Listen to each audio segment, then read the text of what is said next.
নমস্কার বন্ধুরা, সুমিতা রান্নাঘরে সবাইকে স্বাগত। আবারও চলে এসেছি তোমাদের সাথে নতুন একটা ভিডিও শেয়ার করতে। আজ তোমাদের সাথে শেয়ার করব বেনুদির রান্না কাতলা মাছের আলু দিয়ে পাতলা ঝোল। এই রেসিপিটা একবার হলে বানিয়ে দেখো, খেতে ভীষণই সুন্দর আর খুব কম উপকরণেই এই রান্নাটি হয়ে যায়। কাতলা মাছের ঝোলটা বানানোর জন্য আমি এখানে পরিষ্কার করে ধুয়ে নিয়েছি কয় পিস কাতলা মাছ।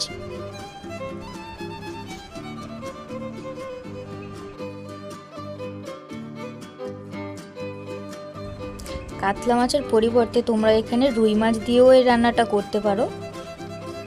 মাছে এবার লবণ আর হলুদ গুঁড়ো ভালো করে মাখিয়ে নেব।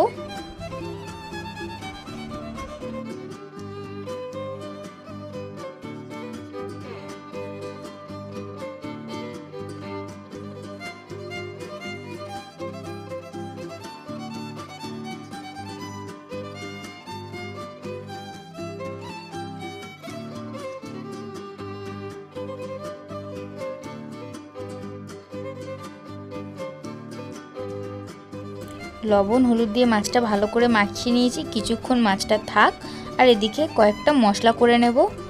প্রথমেই কালো আর সাদা সর্ষে অল্প একটু লবণ দিয়ে ভালো করে বেটে নেব।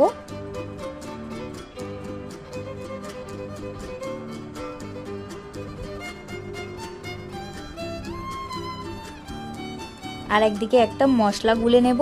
তার জন্য স্বাদ মতো লবণ ও লঙ্কা গুঁড়ো, হলুদ গুঁড়ো,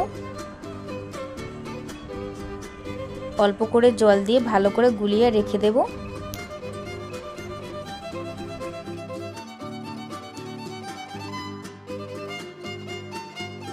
কড়াইতে দিয়ে দেব বেশ কিছুটা সরিষার তেল, আর এই রান্নাটা পুরোটাই সরিষার তেলে করতে হবে। তেলের উপর অল্প একটু লবণ দিয়ে দেব। তেলের উপর লবণ দিলে মাছ ভাজার সময় মাছটা ভালো ওঠে। তেলটা ভালোভাবে গরম হয়ে গেছে। লবণ হলুদ মাখিয়ে রাখা মাছগুলো ভাজতে দিয়ে দেব।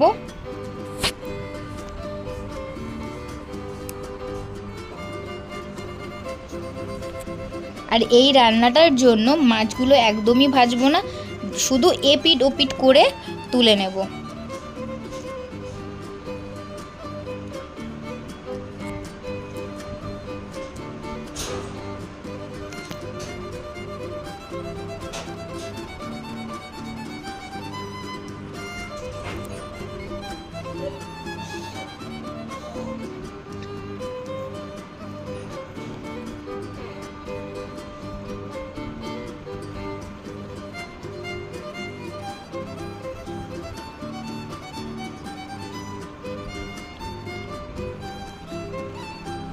মাছ আমার হালকা করে ভাজা হয়ে গেছে, তুলে নেব।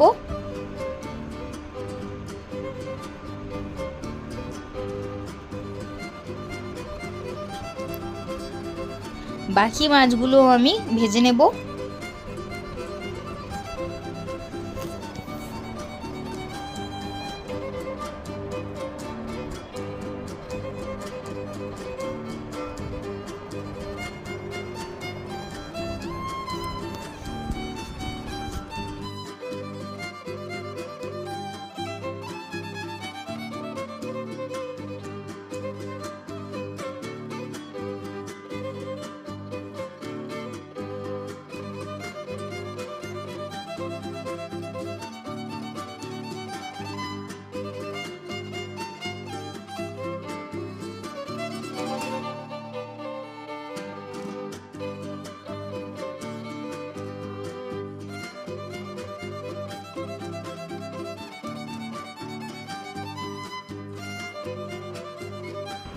সব মাছ আমার ভাজা হয়ে গেছে, তুলে নেব।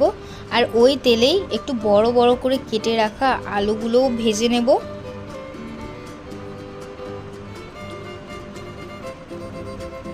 আলুগুলো বেশ লাল লাল করে ভাজবো। আলুগুলো আমার লাল করে ভাজা হয়ে গেছে, তুলে নেব।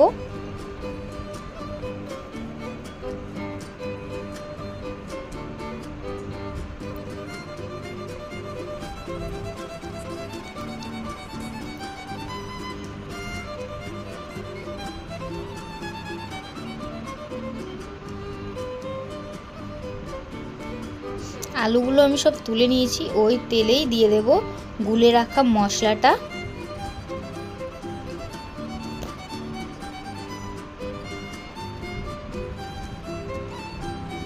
এই মশলাটা এবার ভালো করে কষিয়ে নেব যতক্ষণ না মশলা থেকে ভালোভাবে তেল ছেড়ে যাচ্ছে।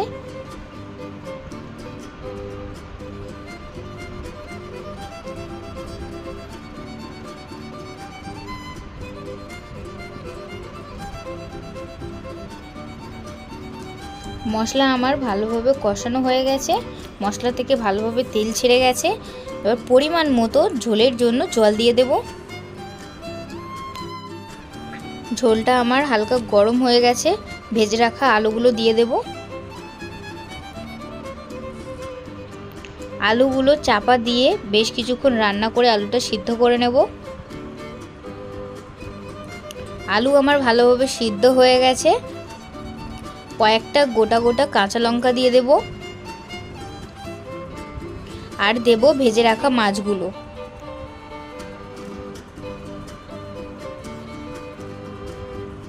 মাছগুলো দেওয়া হয়ে গেছে। 4 থেকে 5 মিনিট ভালো করে রান্না করে নেব।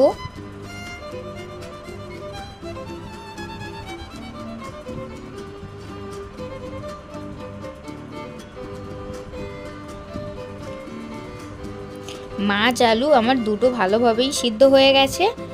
উপর দিয়ে সর্ষে বাটাটাও দিয়ে দেব। একদম অল্প পরিমাণে সর্ষে বাটা দিতে হবে, বেশি দেওয়া যাবে না। সর্ষে বাটাটা দিয়ে বেশি ফোটাবো না, 1 থেকে 2 বার ফুটে গেলেই নামিয়ে নেব।